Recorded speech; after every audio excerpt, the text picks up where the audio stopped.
مگر اگر بیعت نہیں فرماتے تو پھر ہمیں جنگ کرنی پڑے گی۔ آپ ذرا غور تو فرمائیے کہ آخر یہ لوگ کیوں نہیں سوچتے اور کیوں نہیں سوچا ان لوگوں نے کہ جب امام حسین علیہ السلام کے بیعت کرنے پر استحکام خلافت کا انحصار تھا تو کیوں ان فوجیوں نے نہیں سوچا کہ جب اس ایک شخص کی بیعت نہ کرنے سے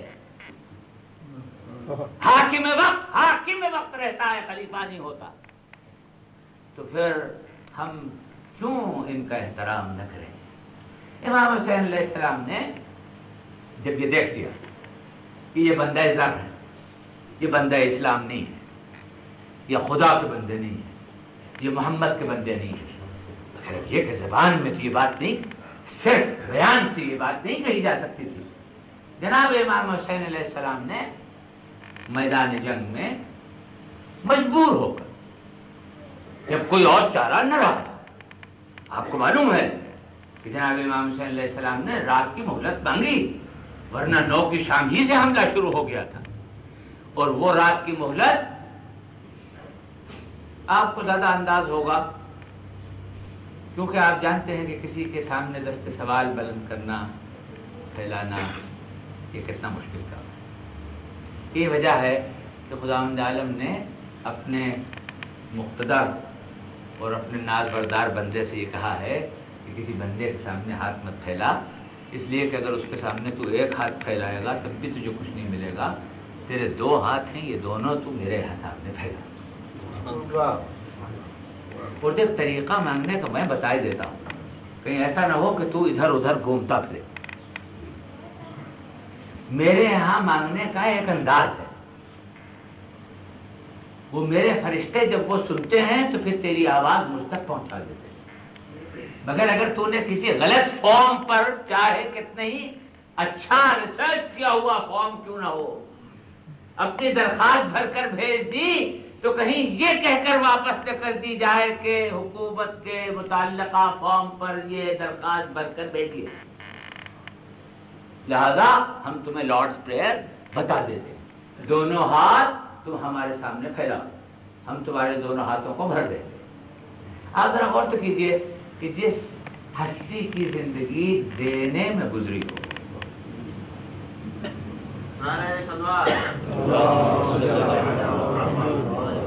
کتنا مشکل کام ہوگا 9 کی شام کو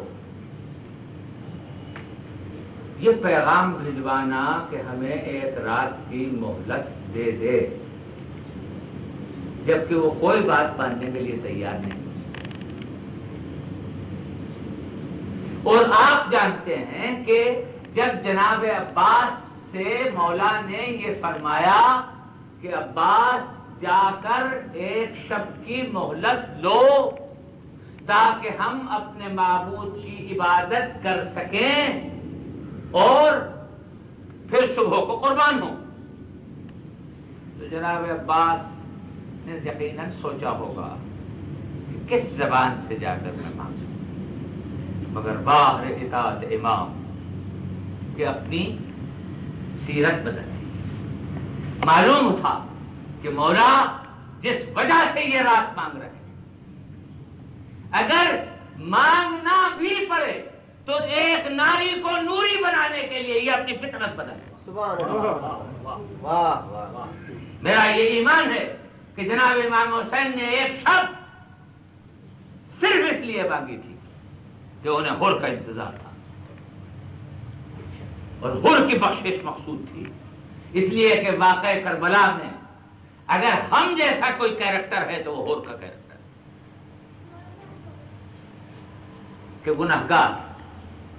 عاصی، خطاوار، مگر قدموں میں جا کے گر گیا اور اپنی جان قربان کر دی، اور مولا نے اس کو معاف کر دیا، اور حر کا وہ مقام ہے آج کہ شہدائے کربلا میں ہیں حر۔ تو ہم لوگوں کو یہ کہہ کے بلاتے ہیں حر بن کر آ جاؤ،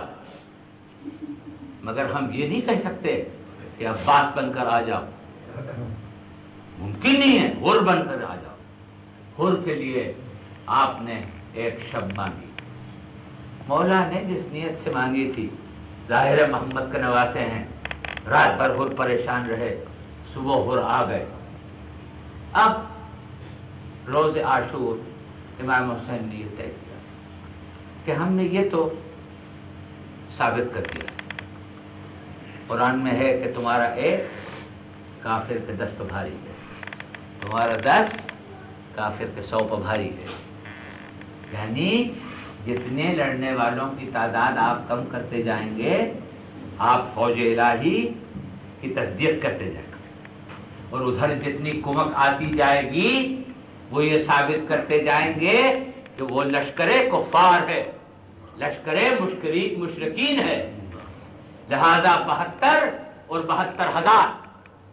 یہ بتاتے ہیں کہ مومنین کون ہیں اور مشرکین کون ہیں۔ یہ بات سامنے آئی، مگر امام حسین علیہ السلام یہ چاہتے تھے کہ ایک ایک کر کر ثابت کیا جائے، ایسا نہ ہو کہ کسی قسم کا کنفیوژن رہ جائے۔ اسلام کس کو کہتے ہیں؟ ہماری نظر میں اسلام اس کو کہتے ہیں کہ اگر کربلا کے میدان میں کھڑے ہو کر ہم یہ طے کریں کہ اسلام کسے کہتے ہیں، تو پھر اسلام اس کو کہتے ہیں کہ حسین کو امام مانا جائے۔ امام حسن علیہ السلام کی امامت کا اقرار کیا جائے، جناب امیر کی امامت کا اقرار کیا جائے، حضرت رسالت طاب کی رسالت کا اقرار کیا جائے۔ جناب امام حسین نے یہ طے فرمایا کہ کربلا میں یہ ثابت کر دیا جائے کہ یہ جو 72,000 یا 75,000 سامنے کھڑے ہیں اور جنہوں نے ان کو بھیجا ہے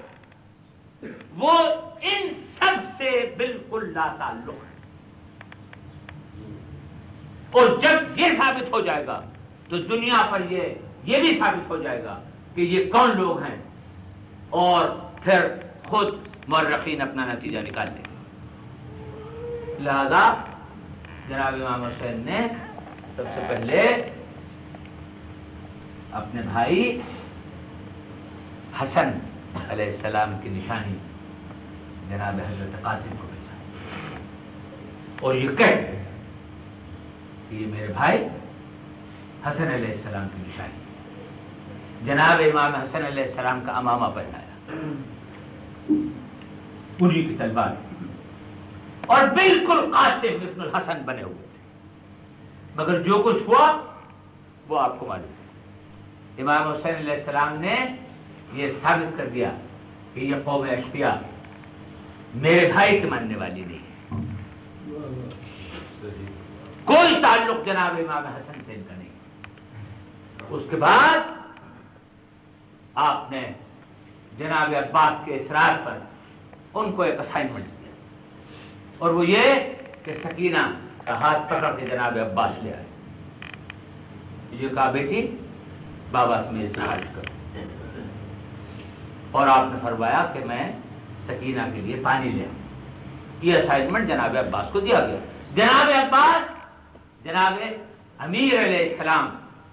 سرکار علی مرتضیٰ علیہ السلام کی نشانی ہے، اور جب آپ رخصت ہوئے آپ نے فرمایا کہ میں اپنے بابا امیر المومنین علی مرتضیٰ کی نشانی، ان کا نمائندہ عباس بھیج رہا ہوں۔ آپ جانتے ہیں کہ جناب عباس کا استقبال کس طریقے سے اس فوج نے کیا۔ بس اتنا میں آپ سے عرض کروں کہ جب جناب عباس کی آواز آئی تو امام حسین علیہ السلام نے اپنے کمر کو پکڑا اور میدان کی طرف بڑھے۔ راوی کہتا ہے کہ 2 مقام پر امام حسین علیہ السلام کو جھک کر کچھ اٹھاتے ہوئے دیکھا۔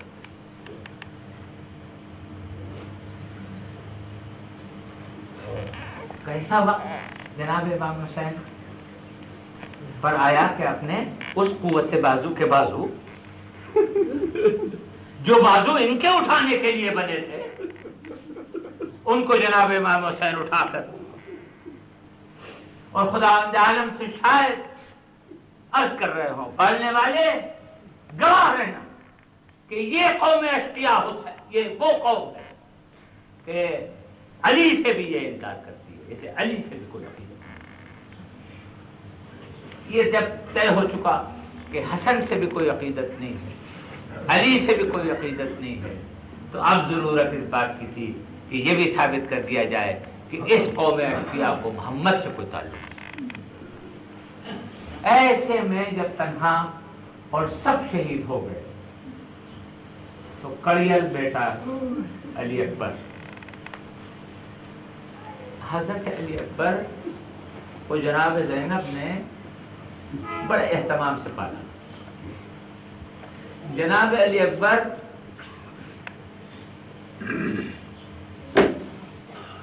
شکل و شباہت میں بالکل جناب رسالت پاک،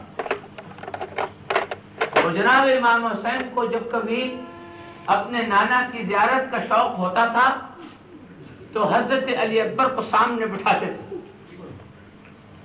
جناب علی اکبر کو رخصت کیا اور یہ کہہ کر رخصت کیا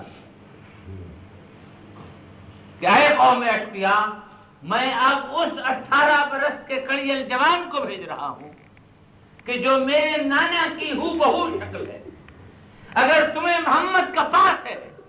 تو تم اس کا استقبال کرو گے، مگر ایک آواز آئی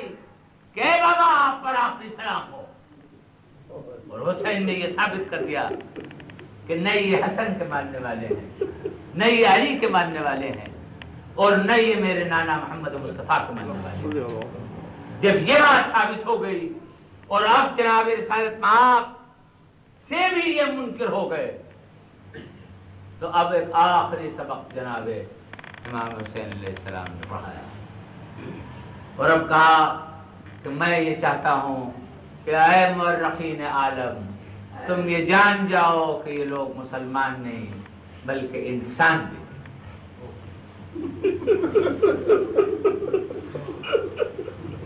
یہ انسان بھی، لہذا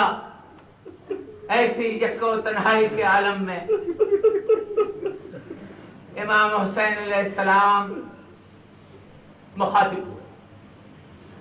اور ایک مرتبہ آپ نے فرمایا اے قوم جفاکار، اب بھی اگر تم نادم ہو جاؤ اور میرے قتل سے توبہ کرو تو میں رحمت للعالمین کا نواسا، میں تمہیں معاف کروں۔